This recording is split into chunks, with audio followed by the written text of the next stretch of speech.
Today is being organized by my center, the Bedrosian Center, and we're really viewing this as the first part of a two-part speaker series.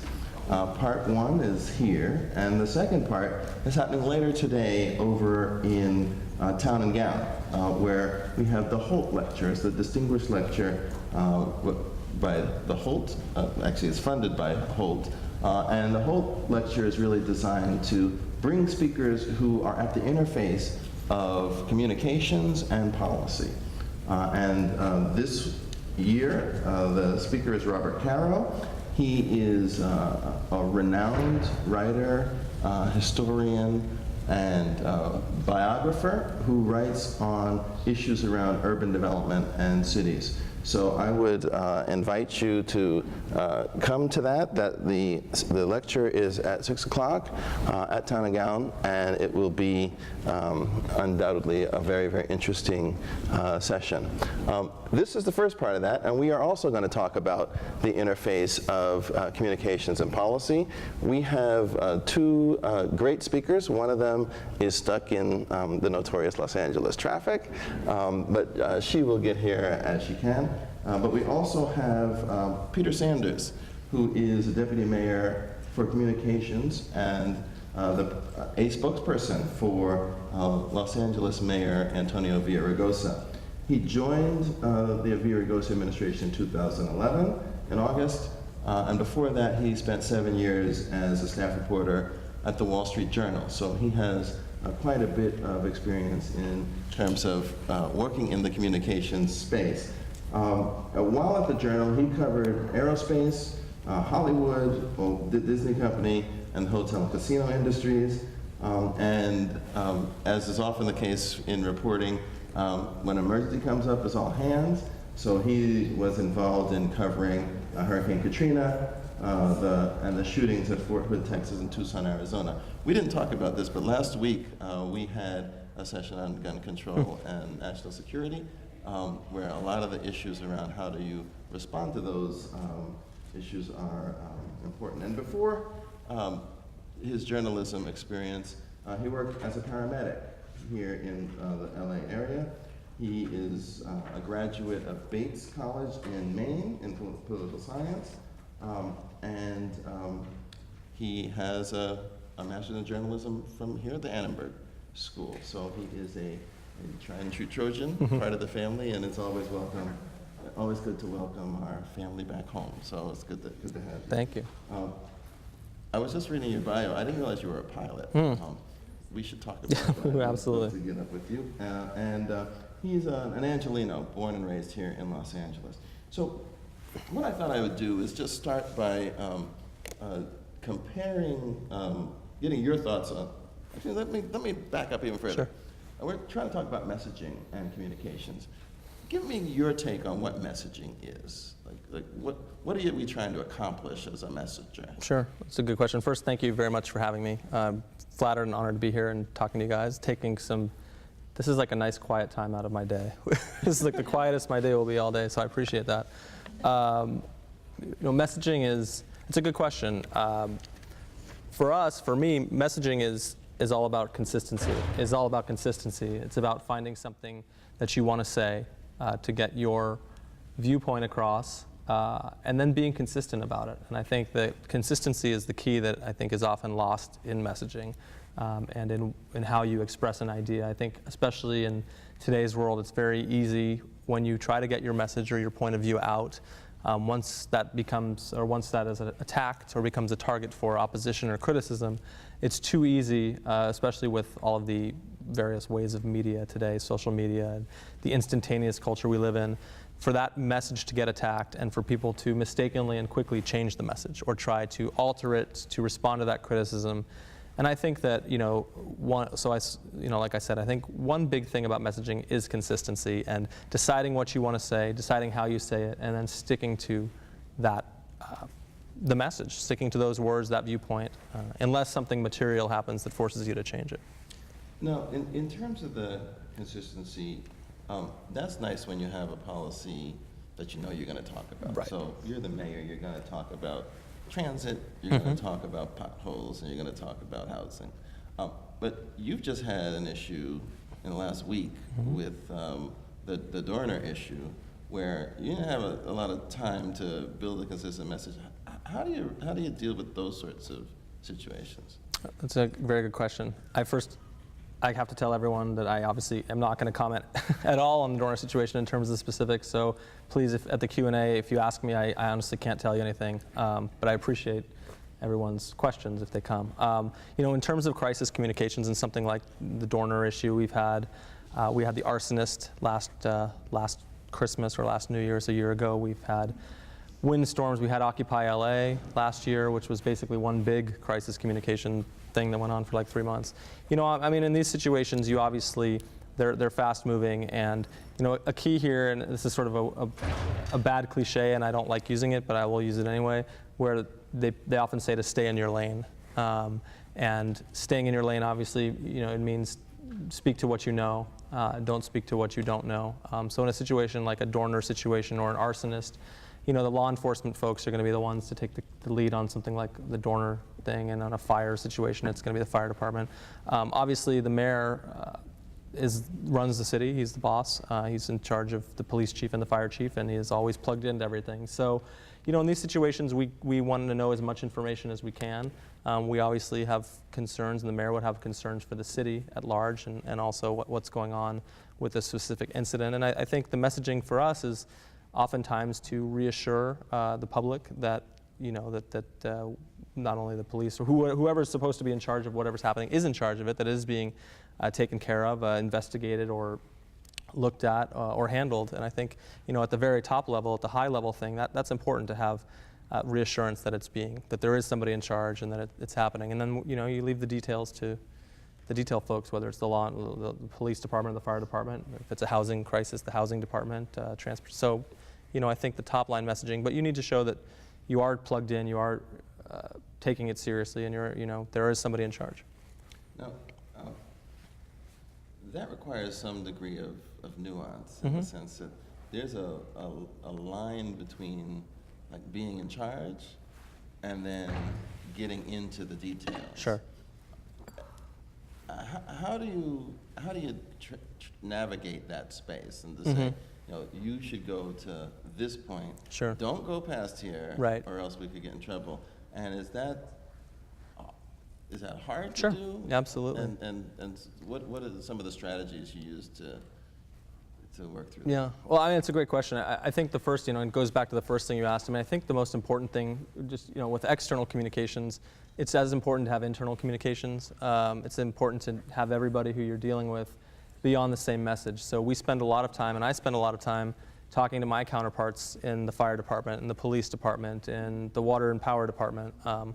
So you need to basically, the key to a lot of this messaging is that everybody has to be on message internally first before you can be external and before you can talk to the press or you can talk to the public. And so we spend a significant amount of time getting our messages sort of set up and getting our responsibilities set up before we even talk.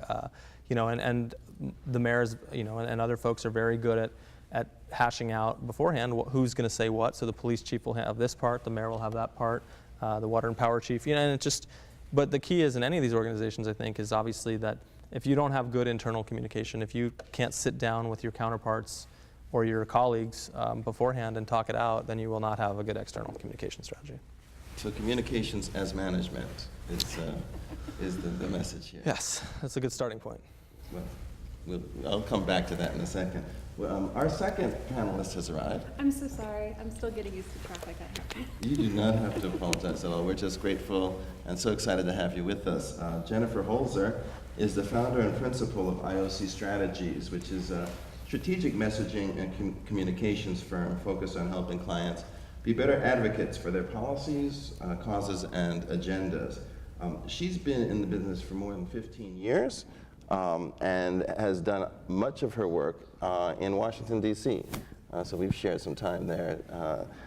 She worked in the White House as well as 6 years as the communication director and deputy chief of staff to U.S. Senator Ron Wyden, who's from Oregon. She's currently, actually quite interestingly, a consultant on the HBO comedy VEEP, and has policy degrees from the Kennedy School and the George Washington University. She's from Cleveland, which I'm glad you wrote this, makes her an eternal optimist with a soft spot for the underdog. And if you follow Cleveland sports at all, you gotta have that if you're gonna. I'm actually from Akron, the home of LeBron James. Oh, you're from Akron. So you guys should share the mic. Absolutely. That mic is for the house. You're from Akron, so the decision, Yeah. not so good. So When people ask me about Senator Wyden, I always tell them that he called me that night to make sure I was okay. he was out on the campaign trail and he heard, and I used to have his posters up. I was well, I'm sorry. I'm guessing you don't have my. It happens, Miami yeah. Heat, Yeah, no. on the wall. Not so much. So we started the conversation talking about messaging, and I asked Peter the question, if you had to tell someone what messaging is, how would you describe it? So I thought it'd be good to get your perspective, because Peter is coming, he's with the mayor, Yeah, of course. but was with the Wall Street Journal before. Okay. You've been in Washington, Yeah. which is a very different environment. So I'm curious if there are, to hear your perspectives as a comparison. I would have loved to hear his perspective. I think messaging is really about telling your story. And I think there's a lot of cynics that would call it spin, and it's that, but it's really, getting your story out. And Peter might agree with me on this, is I think communications, the communicator in the office is often the most important person, but it's the least appreciated. That everybody who's ever read a newspaper seems to think they can do our job. And at the end of the day, it's if without us, we're the ones who explain what we're doing, not just to our constituents and the American people and to reporters, but to other interest groups, other senators. It's how you get attention, and especially in DC when there's so many competing ideas and everybody has 60 bills and things they're pushing, that whoever can tell their story in a very concise, compelling way that makes sense to the average person tends to get the most attention and tends to win. I can go into more detail on how we do that or how I did that. Yeah, so I'm actually curious as to what makes it hard. So if you had to say, why is that a hard job? Why can't your average person reading USA Today step into the senator's office and be a messenger? Well, I think you have to understand all angles. And let me tell you how I became a press person. I did not intend to be a press person. I started college at the U.S. Naval Academy. I was going to be a fighter pilot. I saw Top Gun a few too many times and got really excited about it. And they kicked me out. Everything that could physically go wrong with the person went wrong with me in about the span of 6 weeks. I mean, literally passed out during a run, nerve damage in my wrist. I got strep throat. I got mono. I mean, it just kept going until my commanding officer said, "Honey, I think somebody's trying to tell you something." But the military breaks you down to build you up in their image, and so I left there, and I ended up, trying to find another way to get back into intelligence, and so I, ended up at George Washington, and I was bartending to get by, and I met this person. He says, "Oh, you should apply for the White House internship program," and this was a very interesting time to be a White House intern. My first day was actually the day the Starr report came out. And I have many fun stories about impeachment and all the fun things about telling people you were a White House intern. But I ended up getting placed in the National Security Council's press office. And for those who don't know, the National Security Council's press office handles all foreign policy media for the president. And which is a pretty big job, and there was only a few of us, and it was the greatest internship I ever had. But I started to realize that a lot of the people who were in press jobs had no policy background at all. PJ Crowley was my immediate boss, and he had an extensive background in the military. But our other boss, was 28 years old, never worked in foreign policy before, and here he is communicating to the world, the president's foreign policy. And it occurred to me that's not necessarily the best use of communication, that you have not just the American people read the New York Times and what we say about foreign policy, but Saddam Hussein was reading it and around the world. And so I came at this from a policy perspective of I was going to understand the policy, and that's why I went to the Kennedy School, and I was going to understand the media and how to work it. And I think there's a lot of people who come in this, they're political people, and they look at things from a political perspective, or they're journalists, and they look at this from, this is what journalists need and want coming out of this. I tried to come at it from, how can we use, our opportunities in the media to advance ideas and get people thinking about things in different ways, and to get traction for policy ideas. I think the other thing to think about, and I'm sure Pete will agree with this, is the job of the press person is all defined by who you work for. And so I worked for a couple congressmen who, they wanted something different, and I wrote monthly updates for the Peanut Patriot, because I worked for a Southern Georgia. I once wrote the State of the African American Community for the African American Yearbook of 2006, because that's who I worked for. But when I worked for Senator Wyden, I really found, what I'd been looking for. And he is a policy wonk who likes really nerdy policy ideas. And he understood that media was a way to get traction for that.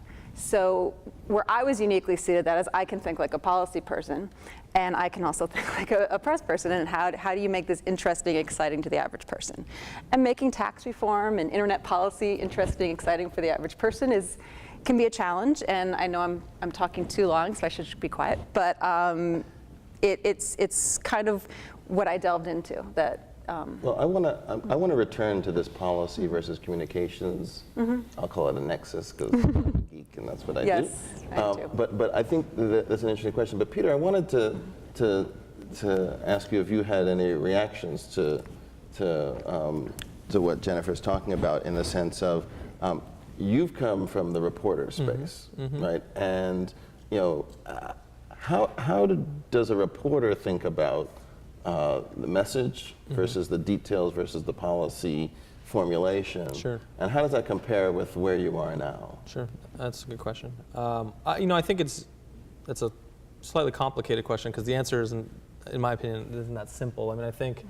A lot of it depends on what reporters you're dealing with. I think the Washington, and I don't have experience, when I was at the Journal, I was based out here the whole time covering different industries. So I don't have experience as a Beltway reporter. I also don't have experience as a Washington press person. But I do have experience working with the Washington Press Corps, not only as a reporter, but now. And I would say they're a different animal than any other press corps that exists in the country. And I think the rules are probably slightly different for dealing with them, or at least the perceptions are different. I think obviously for the average reporter, depending on where they are, whether they're at a local or a national level, it's oftentimes, it's a challenging thing to get your story across the way you want. I think always is, because most reporters exist to not buy your story at face value. They don't. They're not paid to take your story and what you've packaged them in a messaging document or in a presentation or in a show and tell. If you bring them to whatever you want them to see, if they're doing their job, they're paid to be skeptical about that. And some are more skeptical than others, and I think some, will take what you're telling them at face value more, and others will basically take what you're telling them and then automatically say, well, 5 other people have told me the exact opposite. How do you reconcile that? Or I don't believe you, prove it. I think a lot of this though comes down, so there's sort of a whole theoretical messaging versus reporter and how they take it conversation we could have. The other conversation, which I find affects me more on a day-to-day, is the personal relationship conversation that you have with these reporters. It's very hard to be a reporter and do this job on the other side of it when you're new. On both sides. No, so, it takes you, as a reporter, when I worked at the Journal, I had worked in 3 different beats. It took me 1 year on each beat before I felt like I sort of kind of knew what I was doing and sort of kind of had people pick the phone up when I called them, and that was at the Wall Street Journal, And so if you're at a paper or a news outlet that's less national than that or less prestigious than that, it will take you 2 years before you feel like you're sourced. But I know from my time as a reporter, I know PR people for years now that we can call. When I call them, they answer my call and we have a real conversation. Same thing when I'm a PR person. I now know reporters for years. So, the BS factor, if we can call it that, when you're new as a PR person or a reporter, that BS factor is very high on both sides. The reporter thinks the PR person's BSing them. the PR person thinks the reporter's BSing them, and it takes time for that level to come down where you can have a relationship with other people on the other side of the fence where if I call them to pitch them a story, they're not going to just basically, try to prove me wrong. And that's a long answer to a short question, but. No, but I think it's a useful answer. The relationship aspect of communications between the communicators, Yeah. Because we're actually talking not about your relationship with the public at all. Right. This is sort of building a relationship so that you can have a relationship with the public. Did either of you do like special things to build those relationships?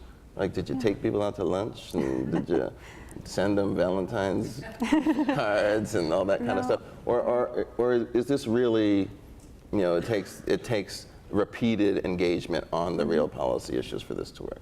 Oh, I couldn't agree more with everything that you said. That relationship is the single most important thing you have, and I think that the difference is, and you'd probably do very well in DC to get past that BS factor, that I think a lot of political press secretaries don't get past that BS factor. And I think a lot of them are scared of reporters and they don't know how to get past their talking points.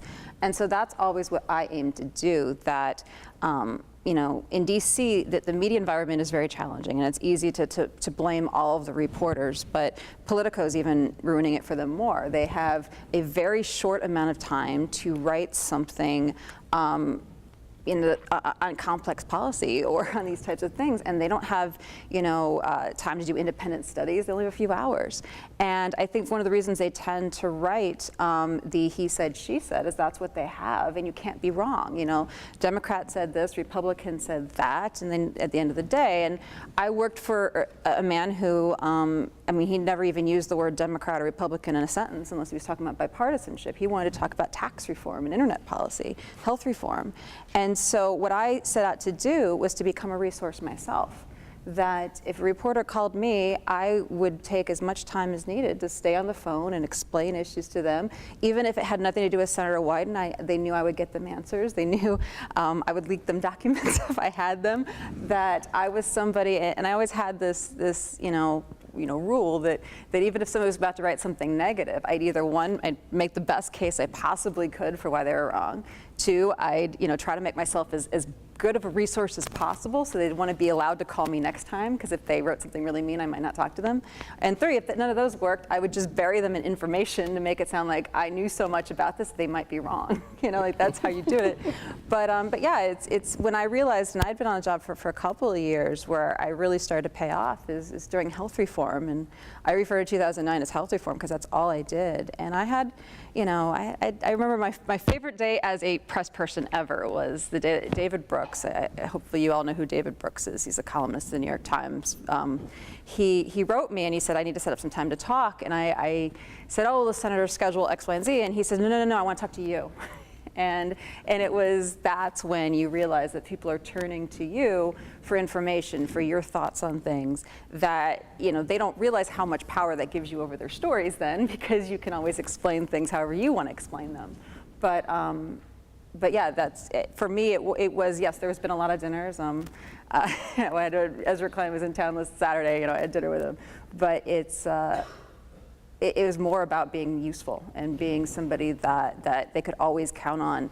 I'm not going to fill your inbox up with something that's not news. I'm not going to waste your time spitting you on something that's not true.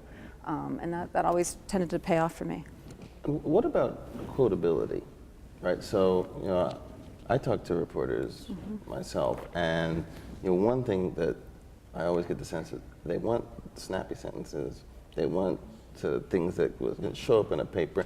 Do you think about that? Do you worry about those things, or is it more sort of, let me think about how I want to do the message, and then we'll let the reporters worry about how to make it snappy? Peter? Well, I think a lot of it also, goes back to what Jennifer was saying about who you work for.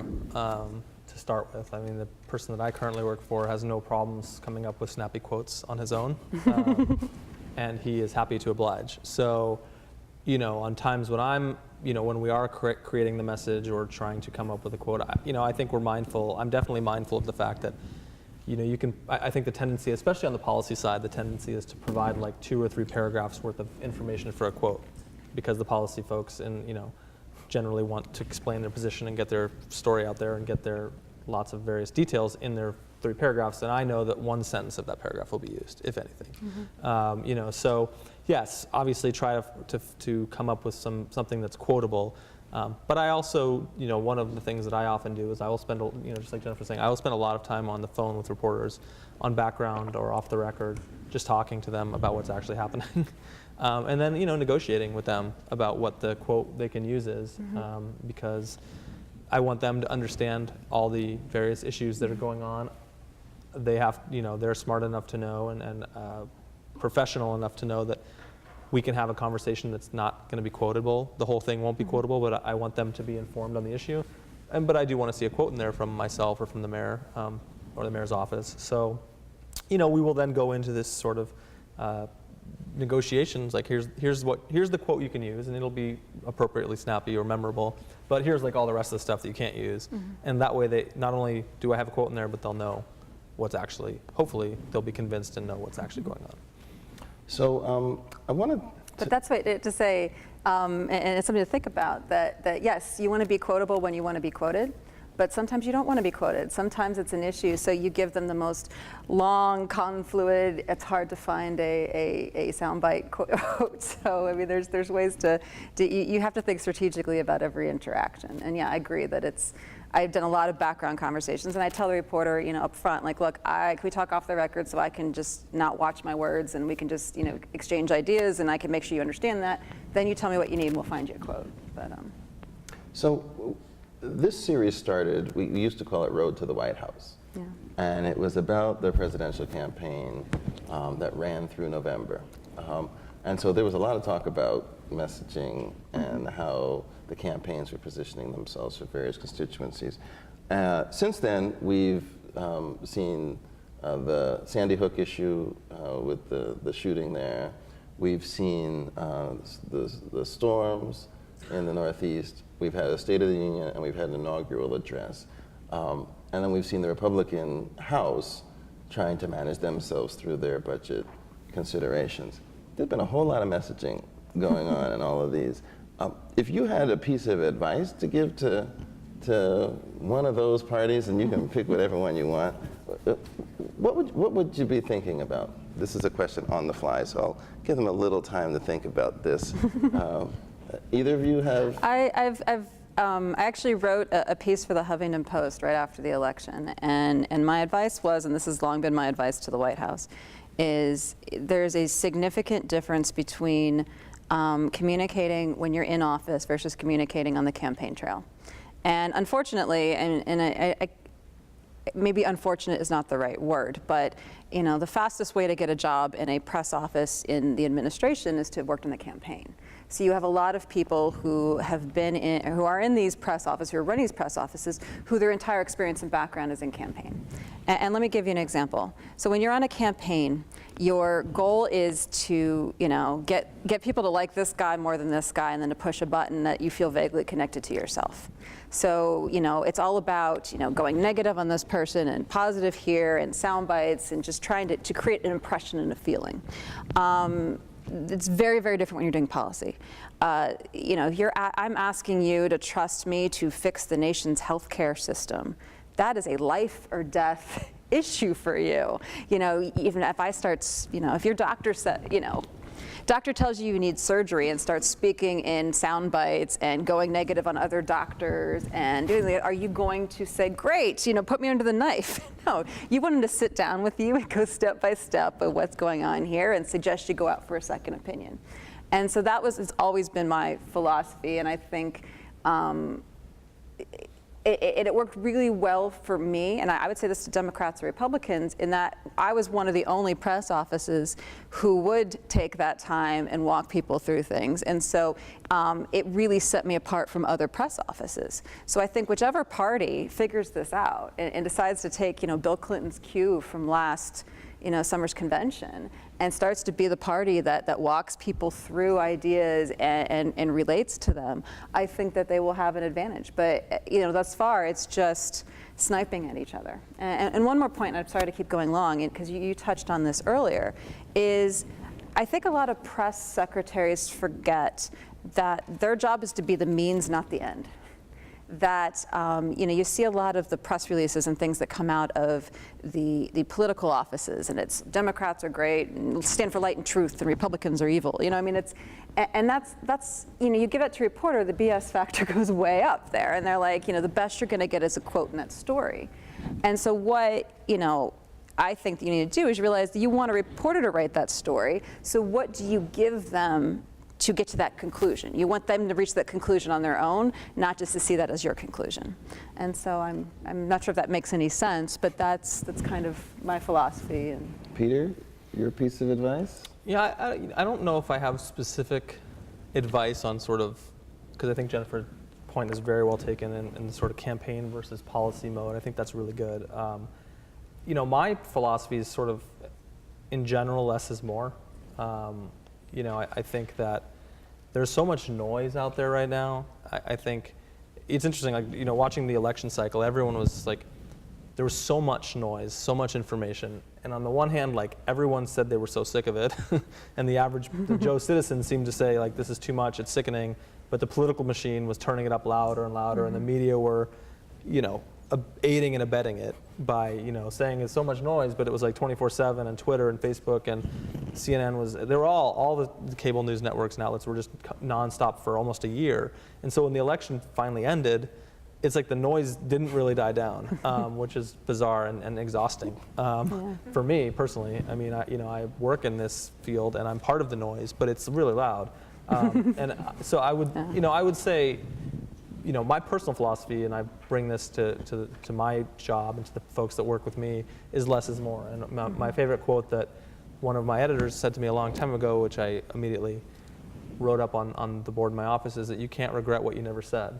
And it's true. Now you can regret not saying something, but you can't regret something you didn't say. You don't have to walk back from something. You don't have to apologize or explain yourself. And I just think that communicators often don't realize that there's a lot of power in not saying anything or waiting to the right time to say something, because in all of the noise, in all of the din, you get lost. And if you're just one more person, one more Democrat or one more Republican throwing out a press release or going on CNN, that can get lost. Whereas if you hold your ammo, I think you want to be in demand. You want them to want you, and you don't want to be the guy that they're always picking the phone up saying, I know that he'll come on at 4 a.m. on MSNBC. You want to be the one that says, oh yeah, no, he's not available. No, he's not available. No, he's not available. Maybe once every 10th time you're available. And that helps, because then your voice is, I think, more respected potentially and heard louder.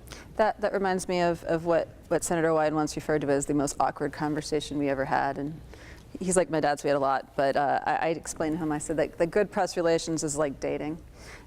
That, you want to play hard to get.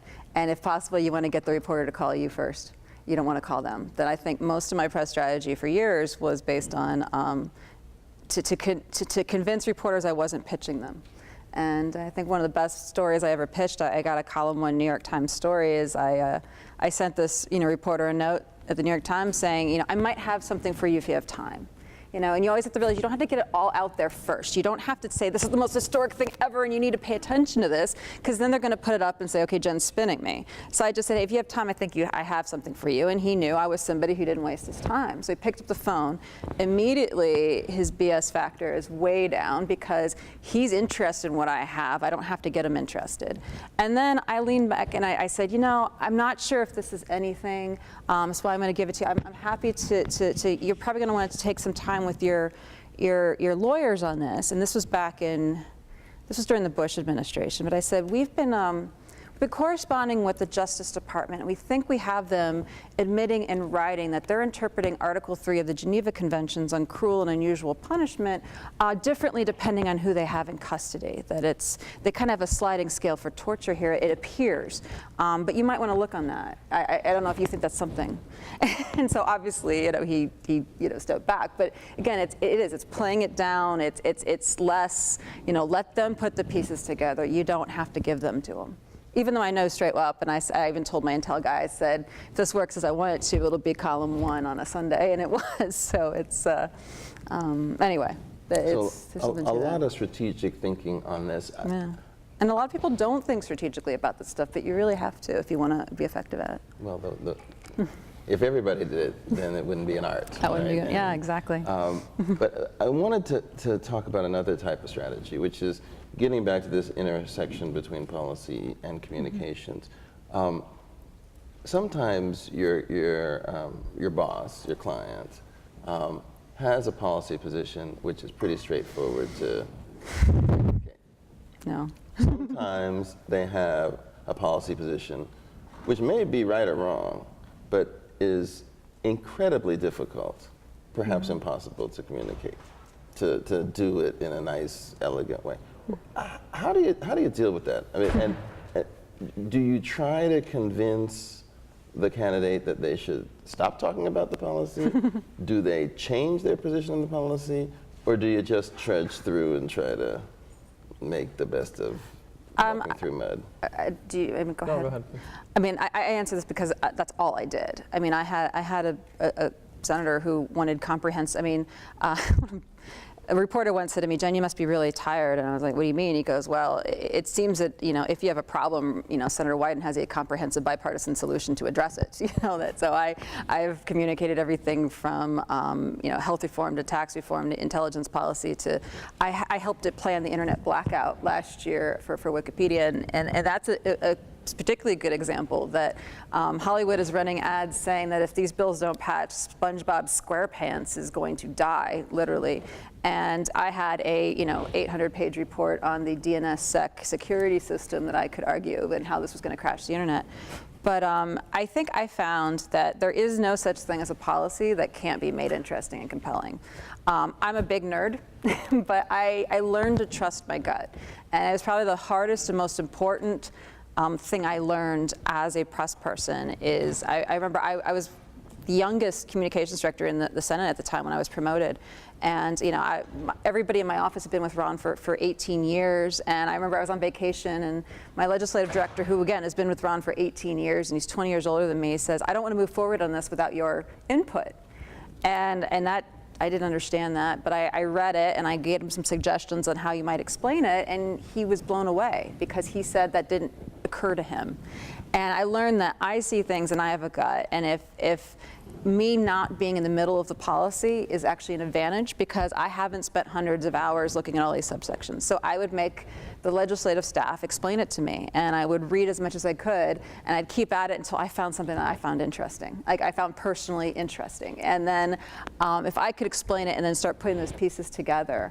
But yeah, you need to get it down to one sentence of why we do that. And yeah, if it was something we hadn't gotten there yet, I would strongly urge the senator to hold off and to wait until we got there. And every once in a while, you got to let it slip, and because he gets used to saying things, and big papers report on it, and editorial boards endorse it. That I think well.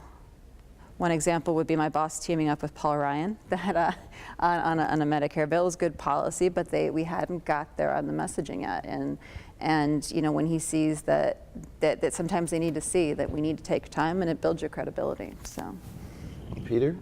I think that's all true, and I think that's yeah, I mean that's an excellent example for the federal level for sure. I mean that's how business is done. I mean, that's just the normal working day. And I think for us at the municipal level, and I think the state level is probably somewhere in between the municipal and the feds, but at the municipal level, at the local level, our policy, some policy can take years and years and years and never actually get done. And same with Washington. Other policies will happen within 2 weeks, depending on a crisis or something like that. I have found, especially in my job, because my boss is nearing the end of his 8-year tenure, he's done on June 30th, surrogates work really well. Partly because they know the policy. We use surrogates a lot. So explain what a surrogate is. Sure, it's a third-party expert typically in whatever the policy is. So if we want to it doesn't even have to be a complicated policy. It just maybe something that, especially if you're pivoting on a policy, if you're changing the way you approach something, if you're changing the message, if you're trying to change your position. It's sometimes easier and more effective than having the elected do that, because the elected will then be instantly criticized for changing their position. Or even if it's something that's very complicated, I am always in favor of having third-party experts, third-party validators write an op-ed go to an editorial board, meet with the press. I've brought experts in on transportation in the past, like 3 or 4 experts on mass transit to come in and have a little roundtable with a couple local reporters about LA's transportation network. That's not the mayor in the room. The mayor's not there. He's not going to be quoted in the story. Sometimes it's just on background. It's not even to be written. And hey, hey, ladies and gentlemen, here's what we're doing so you understand it. Or we call up we'll find a head of a local transportation advocacy group that has credibility to write an op-ed for the LA Times or Huffington Post or speak at our press conference. And those things are very effective in communicating complicated policy because it takes the onus off the elected, who may not actually have the nuances, and puts it into someone, and that person is then extremely defensible. The media can't say, well, this person. Now, the media can say that person has an agenda because they always do, and everyone has an agenda. But it's much more effective in a lot of cases. Then you spread it around. Yeah. Spread it around, and so it's not just the elected talking in an echo chamber, which is helpful. We actually had Mayor Villaraigosa as one of our surrogates on our Build America Bonds issue. So, yeah. So I wanted to turn to you guys and open the floor for questions. Just as a guideline on this, we like everyone to be as respectful as possible, and please ask a question if you have one in a way that you would like someone to ask you a question. So we'll make sure that no one leaves here mistreated. So we'll start here, first row. So it seems like we spent a lot of and say who you are. Yes, absolutely. I'm Steven. I'm a senior studying public relations in the School for Communication. I also was in Washington last semester for the Washington semester program through the Policy School. So, and I guess my question revolves around kind of a lot of the conversation we talked about building relationships with the media. Has there ever been a time when you faced a challenging situation where you might have been you went on background and the reporter might confuse you going on record, or maybe you lost trust from the reporter who misspoke your words? And if not, have you seen that happen in the past, whether on the federal or local level? Yes, it happened once. It's Googleable. I think it's like my 5th or 6th Google search. Most of the time, no. And I think, as I would always explain when I teach press staff how to talk on the record, that a lot of it is to think about who you're talking, like where do they work? And if they're working at the Wall Street Journal, or they're working at the New York Times, they got there because they know how to keep the relationship with their sources. They're good at what they do. And so when you say off the record with them, or you say on background, they respect that and they know what that means. I think the ones that always burn you the most are, some in the blog world who don't necessarily, and I don't say all, there's some really wonderful bloggers out here. I got burned by a blogger. His name is Glenn Greenwald, and he mischaracterized everything I said. He even claimed I yelled at him. I've never yelled at a reporter in my life. But yeah, it's often like the little papers, like the Medford Daily Tribune back in the state, or you probably have some local ones out here, where these are reporters who think that they don't understand the importance of the relationship, and sometimes that's why they are where they are, or they've been there for 30 years and they think they're king, and they have this fiefdom of this newspaper section, and those are the ones you just don't confide in them. You don't go off the record. You don't say anything that you shouldn't say, because those are the ones that tend to, So it's you gradually build to that relationship. Now, what I did with this Glenn Greenwald is he tried to accuse my boss of wanting to torture people, which really upset me. So I called him and to ask, like, where did you get that, and how can I work through this? And then he claimed that I yelled at him, and he gave me an opportunity to set the record straight. And so I wrote him a very long explanation of our policy, which he then published. But yeah, it's about trying to find ways around that and to get your story out so that it's clear that you weren't the issue. But yeah, it happens. Peter, have you had that? Oh yeah. Yeah, I mean, I agree with Jennifer. I mean, it's relationship based. I mean, at the end of the day, there's only, obviously if there's something egregious, and I actually haven't had anybody, I've never had anyone say we were on background off the record and then violate that. I mean, that's like the most egregious thing I think that somebody could do. But I obviously have conversations that get misconstrued, and I have things taken out of context. I think that's more dangerous than anything, is the contextual thing. And look, I mean, at the end of the day, you know, for me, I don't fight with reporters too much because it's not worth it. Like, the thing with reporters, and when I was one, the reporters generally like to get the last word, and they have the medium with which to do that. So if you get in a back and forth for a long time with that, you'll still lose. I mean, because at the end of the day, they're the ones writing, reporting, putting on television what they want to say, and you can go back and forth with them for 2 weeks, and they'll still have the last word. Exactly. So I feel like there's a certain point where it's no longer fruitful to engage in that. The other thing I'd point out is those are always learning experiences. That, you know, I had a chief of staff who would, you know, every time a reporter didn't get something exactly right, he'd scream and get upset. And I would say, no, it was my fault. That I need to understand what position, what are they trying to do, and how do I shape that viewpoint? And, you know, if you made a mistake, you learn from that and move on, so that you don't do it next time. And so you don't want to just spend all your time getting angry, because, again, your job is to get that reporter to do what you want them to do. And so if you're angry at them and create a fight, then they're going to just write mean things about you, and it's going to keep happening. So I would urge that if you're in that situation, like, to step back and say, okay, I messed up this one. Oh, there was another one I remember where my boss at the time had Reverend Moon of the Moonies, who, like, the multi-marriage purchases, and I tried to explain to a reporter, and then I was quoted like 37 times the story, because obviously I was the only person willing to go on record on that story. Don't do that. If nobody's going on record on the story, there's a reason, so don't go on the record. Anyway, but yeah, take it all as a learning experience, and don't do it again. So other questions? Yep. Hi, my name is Kelsey Sumington. I'm a second year master's in public diplomacy here at the Communication School and the International Relations School. My question for you is, I don't know if there's others in here that are approaching graduation, but when you're talking with potential employers, how do you sell yourself as a communicator, like, and sell what you do, essentially, to get them to hire you? And then also, if there's any life advice you have about being a better communicator. You want to go ahead, or I can? You know, I think two very good questions. I think if we had the answers to those, all of us would have amazing jobs.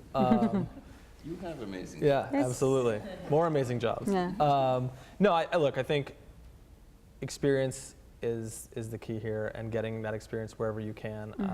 My life has been defined, I'm on my third career, and so my life has been defined by numerous internships, followed by jobs, followed by starting over with numerous internships, followed by jobs. So, you know, when I was a paramedic, I did some internships and then became a full-time paramedic for a long time. And then I started over and I went to Annenberg, cold turkey. I was like, I'm done being a paramedic, I want to be a reporter.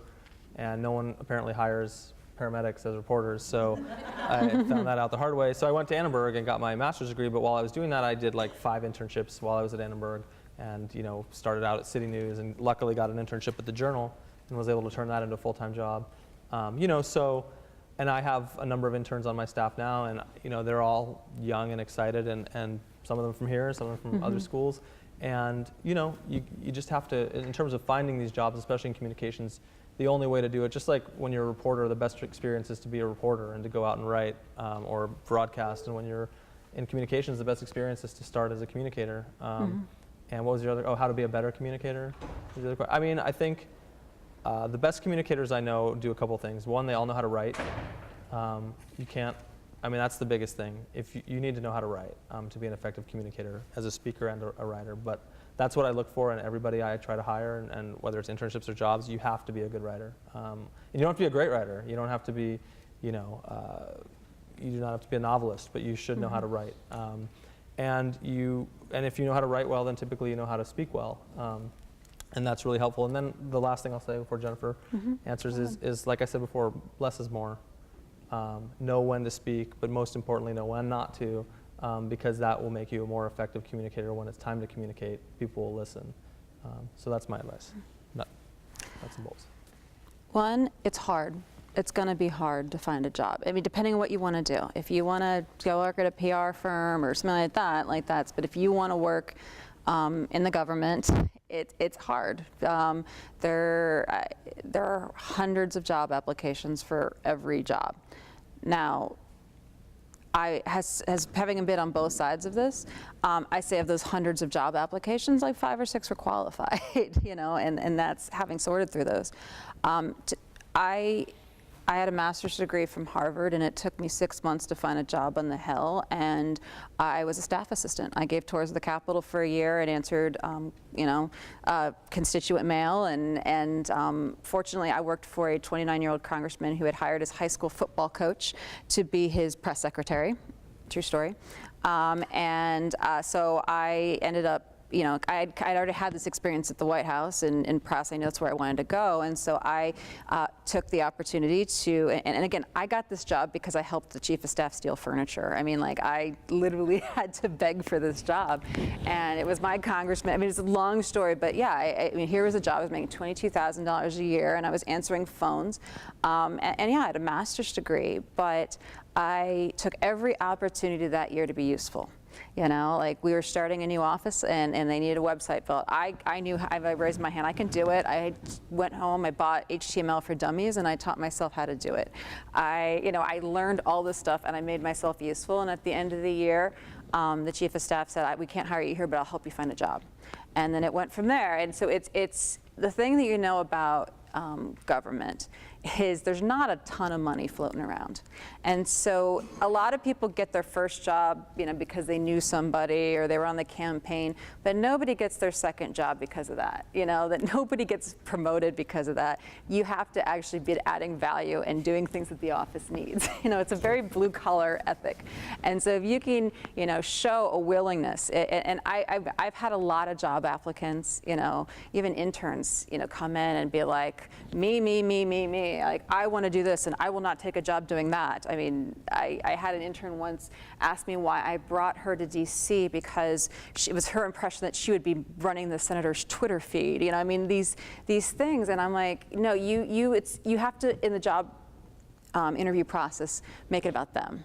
This is what I can do for you. This is what I'm willing to do for you. And if they sense that you're not going to be willing to, I mean, as I was chief of staff, and I still had to get coffee for other senators and run around. Like, that's what you do, and that's how you'll get in. And I promise you, I mean, I went from a staff assistant making, you know, $22,000 a year and giving tours, to deputy chief of staff to a senior U.S. senator making 6 or 7 times that in 6 years, you know, and throughout the way. So it's working hard and, you know, showing that you have value is the best way. But don't pass up those lower opportunities to get your foot in the door early on because you think they're beneath you, because that'll come across. Does that make sense?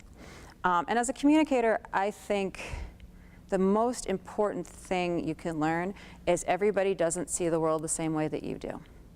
That I think there's a tendency, and even more so now that a lot of people are self-segregating in terms of the media they watch, that you start to think that everybody sees the world the way that I do.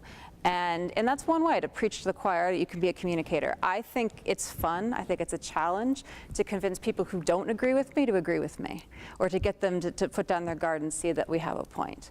And so I think to take every issue and to stop and say, okay, why doesn't this person agree with me, and why don't? And actually adopt their point of view and then figure out how can I convince them. That's what will set you apart and make you really good at what you do. And in terms of public diplomacy, I mean, very much so. You're going into countries where people dislike you, and how do you get them to like you and think that we have value? Anyway, that's fine. We have time for one more question. I think you had a question. Yeah, my name is Sam Adu. I'm an MBA grad alumni from USC. So I have a question for Pete, maybe Jen, you can touch on this. Initially, you said that consistency for messaging is really important. And I'm wondering how you deal with situations that you end up in from time to time that is of no, that you didn't create. Basically, someone misquotes you, or you say something and they take it out of context or whatever. But worse than that, given the Twitter world we live in, it disseminates and it goes out there and you're basically chasing something that has gone so far. And in terms of more damage control thing that you didn't create, how do you deal with that? That's question one. And then to that issue about the, what do you call it, selling yourself, this is also a dichotomy, I think, in American culture in terms of people don't want to be sold to, but they want to sell to others. So could you talk a little bit about that? Sure. And the first question, yeah, it's a huge challenge, obviously with proliferation of media. And, we call it like losing the message, if you've lost the message, if it gets out of control because of some situation beyond your control. That's very challenging to deal with. I mean, I think there are a couple ways to deal with that that I typically put them in two categories. One, is it worth chasing it to try to fix it? Or two, is it not? If it's so far gone that anything you do, any efforts you make to fix it will make it worse or make you look worse, I tend to just call it a loss and just try to get the next one, sort of like Jennifer said, try to win the next one. But other times, if it is serious enough or something that's really needs to be fixed and corrected, then you just have to do the opposite, which is come out extremely hard and extremely fast with your message or with the truth if it's wrong.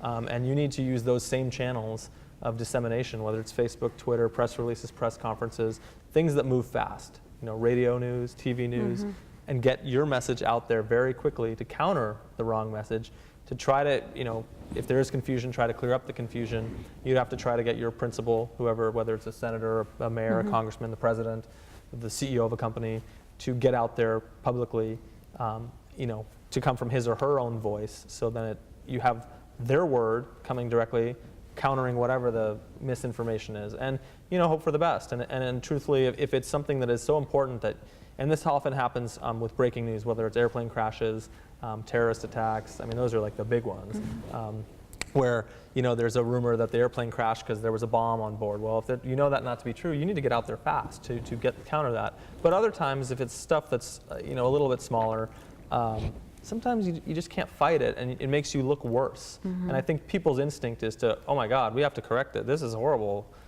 People also, I think they're learning better now, but they forget very quickly how quickly that Twitter world moves. So as quickly as it's up, it's done. So you don't want to make it worse by, if it's living its viral life and you see it spinning out of control, well, look at your watch. 10 minutes from now, Kim Kardashian will do something, or something else will happen, where suddenly Twitter's talking about that, and there may be some residual damage, but you're probably overall going to be okay. In terms of your second question, could you rephrase, just explain it again? Yeah, I mean, we see this in consumer behavior in the United States in terms of people don't like to be sold to, right? But we are always, Americans are very big on sales. The pitch, the style of the pitch. But on the receiving end, the person you're pitching to is like, well, I'm walking through the mall. Could you leave me alone? Right. Yeah, I think Jennifer probably can answer that a little bit better than I have, because I think her experience in sort of getting that message out there is more than I have. But I do say, I would say that, you have to be careful. People don't like, the hang up on telemarketers at dinner kind of thing. You obviously want to come across as not only sincere, but you don't want to be. You want to sell without selling, and I think one thing that Jennifer said that does make sense, especially not only to the media but to the public, you want to tell them something that they think is their idea, largely, or help them do that. That's a very hard thing to do. It's a hard thing to do with reporters, to sort of lead them to water, but it's also a very hard thing to do with the skeptical public that is tired of being sold. But I do think having folks split into their camps, the NPR camp versus the Fox News camp, we call it, that's hard because they don't want to cross those lines. And if they've made their mind up, they're never going to watch, NPR listeners are never going to watch Fox News and vice versa. And that's a very challenging thing. So, I mean, Jennifer could probably speak to it.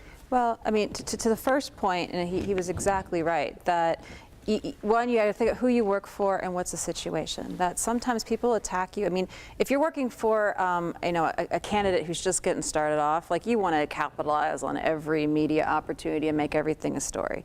But if you're working for an established politician or news service or something of that nature, people are going to attack you because if you respond, it gets them attention. I think Tucker Carlson has built the entire Daily Caller off of this, that you know how the internet works, that every time somebody clicks on your site, that adds to their ad value. Well, I mean, he's attacked, he attacked my friend Ezra Klein like early on, and all of the bloggers, so they all would write and get really mad about it, and then people would link back to the story, and then they would just more stuff. So it's thinking about, is it even worth responding to this? Like, if only, and members of Congress, I don't know if the mayor's like this, but a lot of them all have Google News alerts on themselves.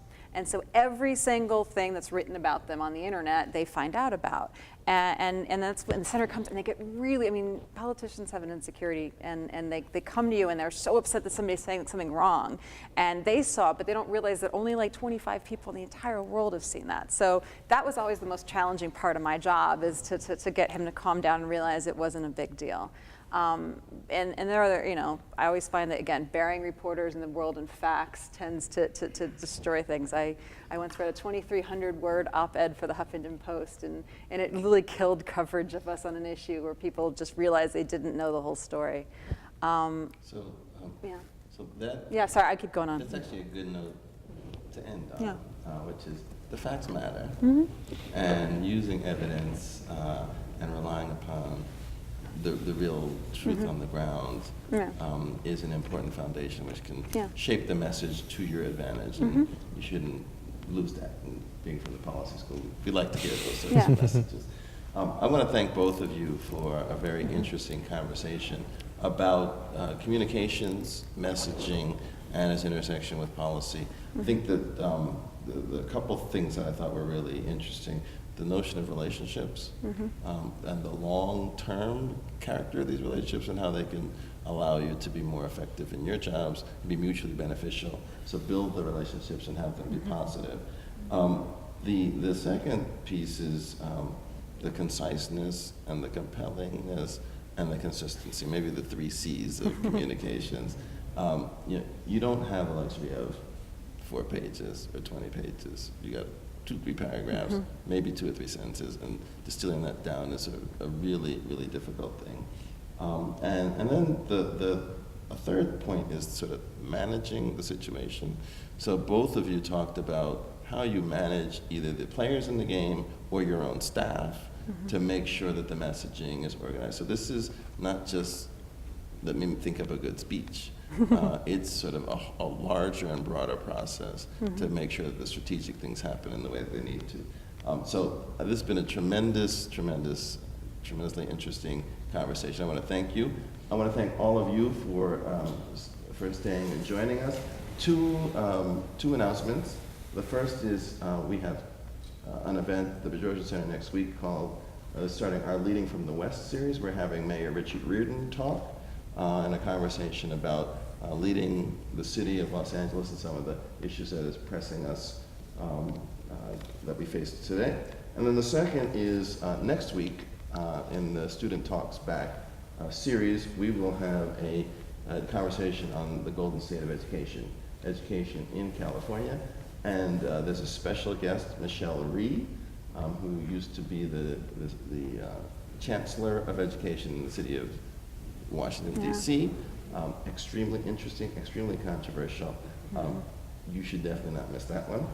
Because we're expecting a large crowd, you will need to RSVP for this. So you will see the link on the flyers, so please do that. But before you go, please join me in thanking our guests for being a part of this panel. Thank you so much.